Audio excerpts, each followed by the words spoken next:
या योजनेमध्ये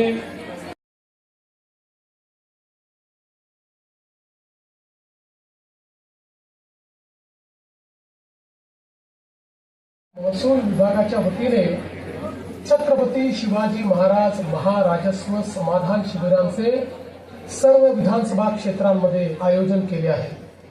माझे सहकारी मंत्री चंद्रशेखर बावनकुळेजी यांनी निमित्त माझ्या वाढदिवसाचे शोधले असले तरी यातून सर्वसामान्य जनतेची सेवाच होणार आहे। तसा माझा वाढदिवस मी कधीच साजरा करत नाही आणि कोणाला करूही देत नाही, पण कोणी सामाजिक उपक्रम घेत असेल तर नाही देखील म्हणत नाही।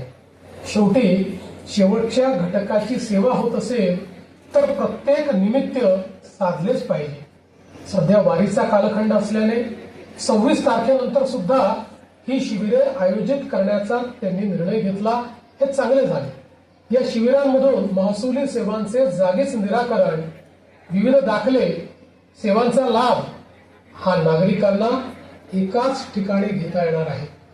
या उपक्रमाला मी खूप खूप शुभेच्छा देतो। हे उपक्रम सातत्याने व्हावे असाही आग्रह धरतो।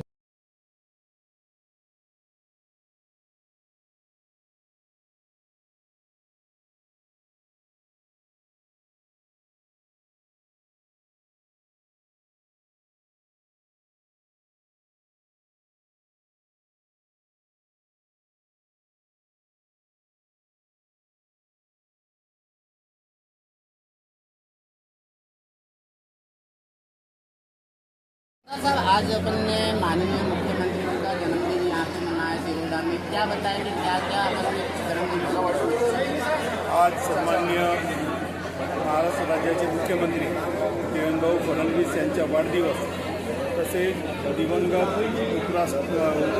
मुख्यमंत्री अजित पवार साहेब यांची जयंती आणि त्यानिमित्तानं महाराष्ट्र अभियानाच्या माध्यमातून अनेक योजनेचा लाभ लोकांपर्यंत देण्याच्या दृष्टिकोनातून आज छत्रपती शिवाजी महाराजस्व अभियान राबवण्यात आलं। त्या अनुषंगाने जवळजवळ 3000 लोकांना लाभास जे पात्र होते असे पात्र लाभार्थ्यांना लाभ देण्यात आलेला आहे। त्या अंतर्गत ज्या ज्या योजनेमध्ये पात्र लाभार्थी होते त्या पात्र लाभार्थ्यांना योजनेचा लाभ देण्यात आलेला आहे। त्याचबरोबर वाढदिवस हा लोककल्याणकारी योजनेच्या माध्यमातून लोकांच्या हिताच्या दृष्टिकोनातून साजरा करण्यात यावा, हा उद्देश साधून आम्ही वृक्ष लागवडीचे केलं, वृक्षारोपणचे कार्य केलं। त्याचबरोबर रक्तदान शिबिराच्या युवा मोर्चाच्या माध्यमातून रक्तदान शिबिर चालू आहे।